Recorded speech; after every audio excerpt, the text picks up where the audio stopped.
सिमेदपुर गांव एक ऐसा गांव जहां पे लड़कियों के साथ बहुत अत्याचार हुआ करता था।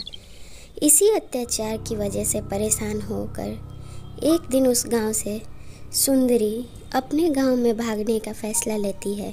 सुंदरी उस गांव की बहू थी। आधी रात को जब वो अपने घर से बाहर निकलती तभी वो पाती कि उसके घर के पास कोई औरत बैठी हुई है।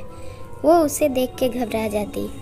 औरत उससे कहती, अरे तुम बिल्कुल भी मत घबराओ बेटा, तुम इनके घर की बहू हो ना, तुम्हें घबराने की ज़रूरत नहीं है, मैं तुम्हारी मदद करूँगी। इतना कह वो औरत बड़ी बड़ी आंसू गिरा के रोने लगती। उसके आंसू देख सुंदरी उस पर भरोसा कर लेती। उसे उनमें से अपनापन वाला फील आता है। सुंदरी कहती, आंटी क्या आप मेरी मदद करेंगी? मैं बहुत परेशान हो गई हूँ इन लोगों से। मैं ये घर छोड़ के जाना चाहती हूँ। ये लोग तो मुझसे काम तो कराते ही हैं। कल मैंने इनकी बातें सुन ली। ये लोग कल मुझे जलाने की बात कर रहे हैं क्योंकि मेरे मम्मी पापा दहेज में कुछ नहीं दिए हैं, इसलिए ये लोग बदला लेना चाहते हैं। मुझे ये गांव में नहीं रहना। वो औरत ये सब सुन रोने लगती और फिर अपने असली रूप में आती और कहती, घबराओ मत बेटा, मुझे भी इन लोगों ने मार दिया था। मेरा ये रूप देख के तुम बिल्कुल भी मत घबराना। और वो उसे अपने अंदर समा लेती और वहाँ से उसे सीधे उसके मायके ले जाती। मायके जाके सुंदरी आवाज़ देती, तभी उसके घर में से कोई जवाब नहीं मिलता। सुंदरी रात को चिल्लाते रह जाती, मम्मी पापा भैया भाभी करते रहती वो, लेकिन कोई जवाब नहीं मिलता। सुंदरी ये देख अपना जान देने अपने पास के कुएं में जाने लगती है। वो तालाब देख वहाँ पे एक चुड़ैल आती, फिर वही वो औरत रहती जो कि उनके गांव में जला के मार दी गई रहती। वो औरत उसमें से निकलती और कहती, तुम क्यों अपना जान देना चाहती हो?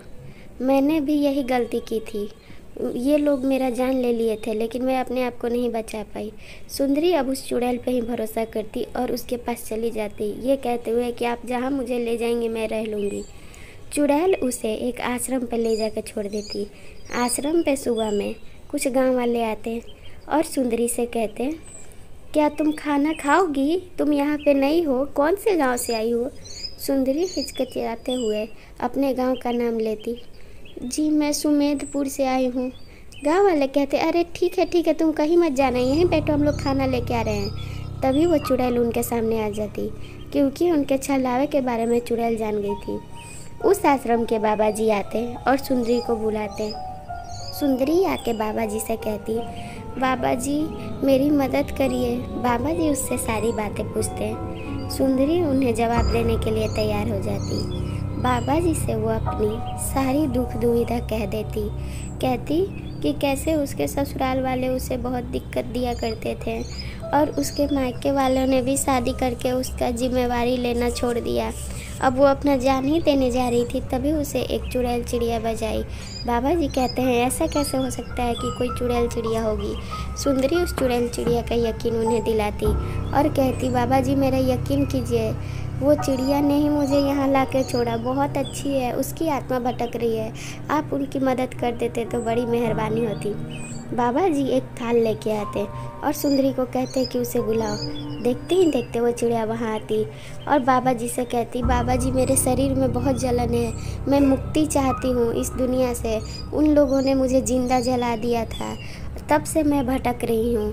बाबा जी कहते हैं, अरे तुम बिल्कुल भी मत घबराओ, मैं कुछ मंत्र पढ़ूंगा जिससे तुम्हें मुक्ति मिल जाएगी।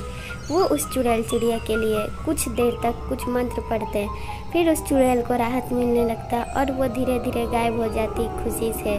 फिर उन्हें बाबा जी को कोई गाँव वालों की आने की आहट सुनाई देती, वो वहीं पे सो जाते हैं। गाँव वाले जगाते हैं, बाबा जी बाबा जी। बाबा जी बोलते, क्या हुआ? यहाँ पे एक लड़की थी, वो कहाँ गई? बाबा जी बोले, वो तो यहाँ से चली गई। गांव वाले विश्वास कर लेते और फिर वो लड़की उसी आश्रम में रहने लगती। ऐसी कहानी देखने के लिए चैनल सब्सक्राइब कर लें और वीडियो को एक लाइक ज़रूर कर दें।